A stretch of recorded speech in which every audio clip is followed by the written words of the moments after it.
HBO's The Gilded Age has wrapped up its second season with episode 8, leaving viewers with a satisfying blend of resolution and anticipation. This lavish portrayal of New York's high society in the late 19th century has captivated audiences with its rich historical context and well-developed characters. In the season finale, significant developments unfolded, setting the stage for future narratives. Episode 8 masterfully brought together various storylines, intertwining personal and political narratives that have been building throughout the season. It struck a balance between resolving key plot points and introducing new elements that promised to propel the story forward.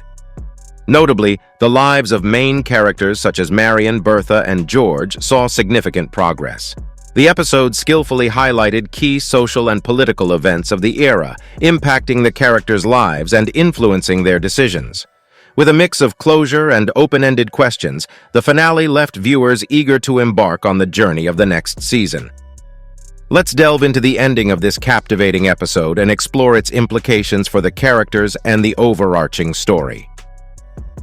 Season 2 of The Gilded Age has reached its conclusion, and what a captivating ending it delivered. With the Opera War's outcome, the winner's shrewd strategy, the resolution of Marian's love triangle, and Oscar's unfortunate loss of the family fortune taking center stage, this episode presents ample material for analysis. So without further ado, let us delve into the intricacies and unravel the key takeaways. Welcome to the breakdown of the enlightening conclusion of The Gilded Age Season 2, Episode 8. Please note, this video contains spoilers. In this episode of The Van Ryn's Fortune, the story picks up where we left off last week. Mr. Harcourt visits the Van Ryn's property to discuss their limited financial options. Despite their dwindling resources, there is still a small amount remaining. Agnes plans to sell the house and the small pot she possesses, allowing her to move to a more modest dwelling while retaining some finances to support herself.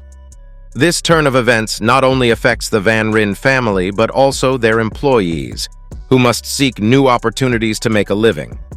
As a result, tensions rise within the family, particularly directed towards Oscar, held responsible for their loss. The episode highlights the underlying hostility within the family and explores the ripple effect of their circumstances.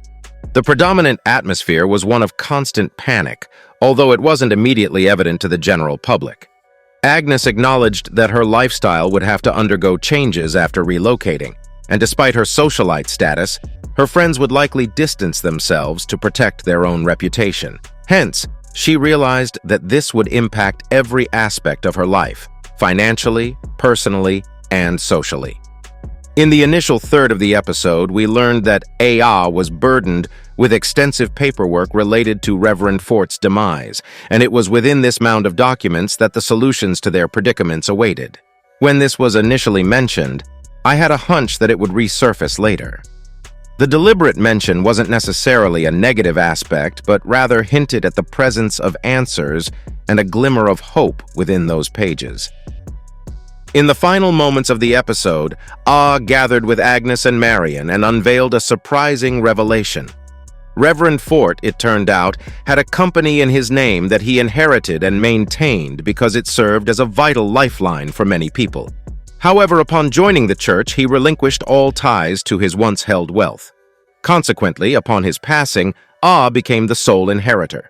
This unexpected twist meant that the Van Ryns no longer needed to sell their house, and their lives would remain unchanged, as could utilize her newfound inheritance to sustain them. The news was met with pure joy, prompting Agnes to instruct Bannister to inform everyone downstairs. But before he did so, he questioned A's desires.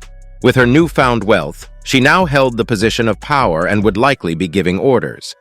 This marked a significant shift in the power dynamics within the family, with A.A. assuming the role of the influential figure. It is intriguing to contemplate how this change will unfold if a third season is commissioned. Will Agnes be able to adapt and navigate this new dynamic? It seems she has no other choice but to do so, but observing the evolution of their relationship will undoubtedly be captivating. Marian's love triangle.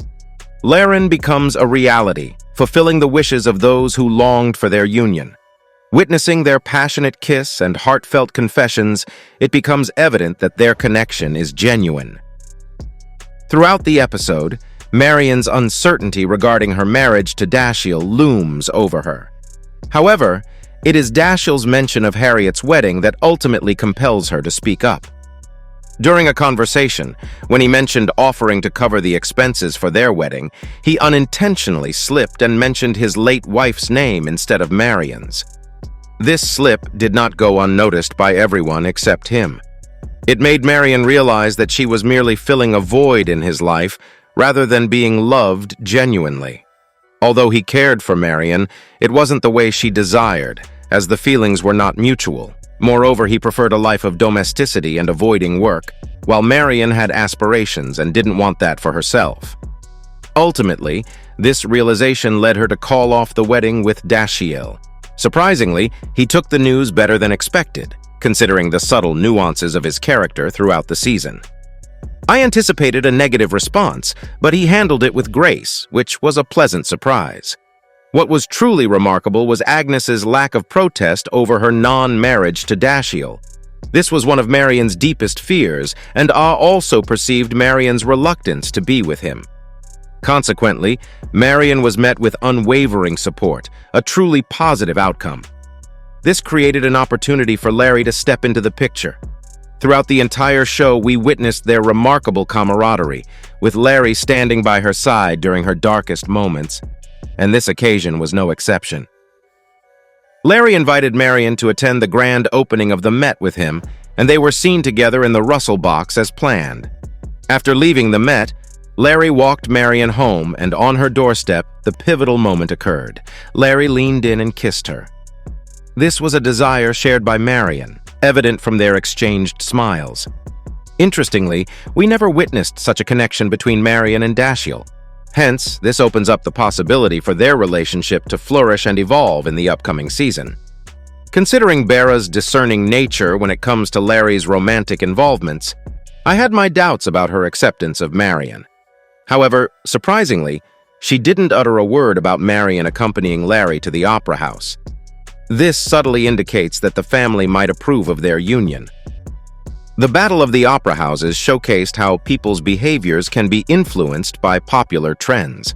This was particularly evident in the transformation of Mrs. Fish, reflecting the prevailing attitudes of that era. The outcome of the opera war hinged on the Duke's intended attendance. Conflicting reports emerged, with some claiming he would be present at the Academy, while others insisted it would be the Met. Mrs. A.A. extended a generous monetary offer to entice the Duke to attend the Academy.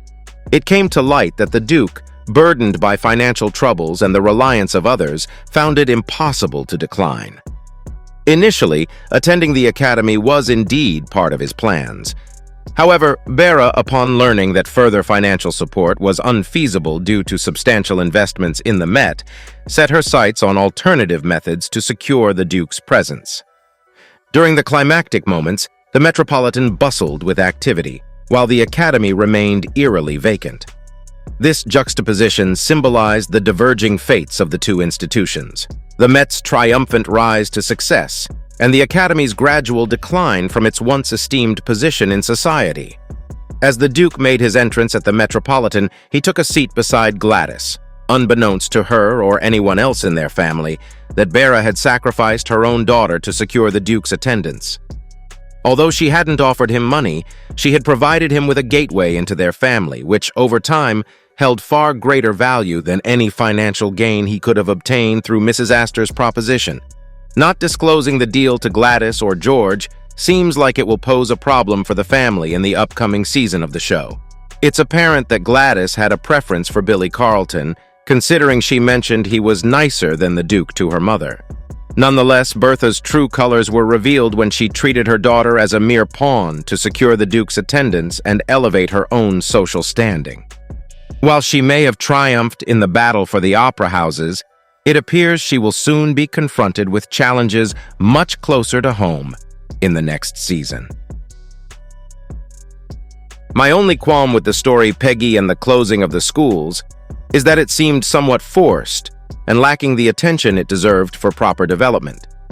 We witnessed Peggy, her family, and the black community expressing their outrage over the closure of the schools attended by black students.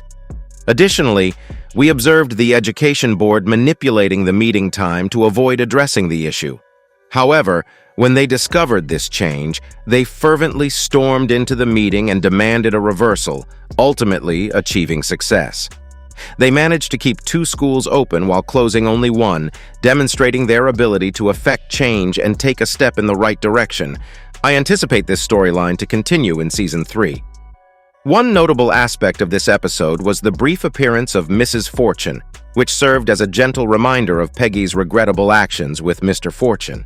Witnessing the potential disruption of a family due to her involvement made Peggy question her choices.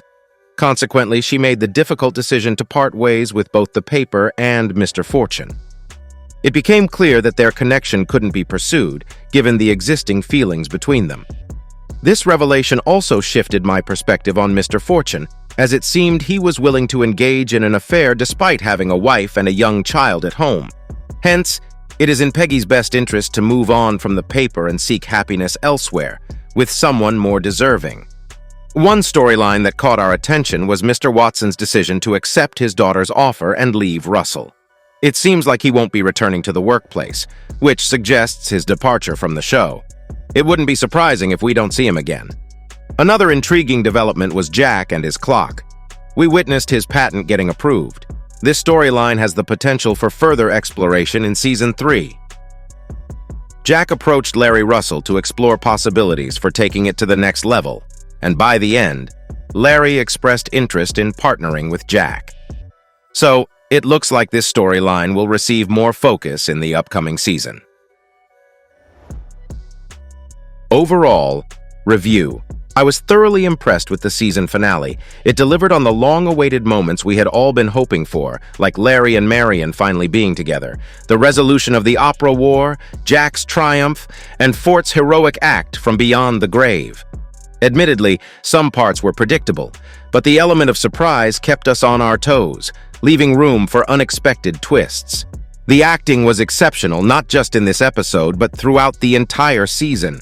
I found myself deeply connected to many of the characters, which is no small feat. I sincerely hope the Gilded Age gets a well-deserved 3rd season. With its compelling storyline, outstanding performances, and its ability to captivate us week after week, it truly deserves it. Only time will tell, but hopefully we won't have to wait too long for an answer. So, there you have it, the Gilded Age Season 2 Episode 8 ending explained. But what are your thoughts on the episode? Did you love it or hate it? Share your thoughts in the comments section below. Let us know if you think the Gilded Age deserves a 3rd season and why. We can't wait to hear what you have to say.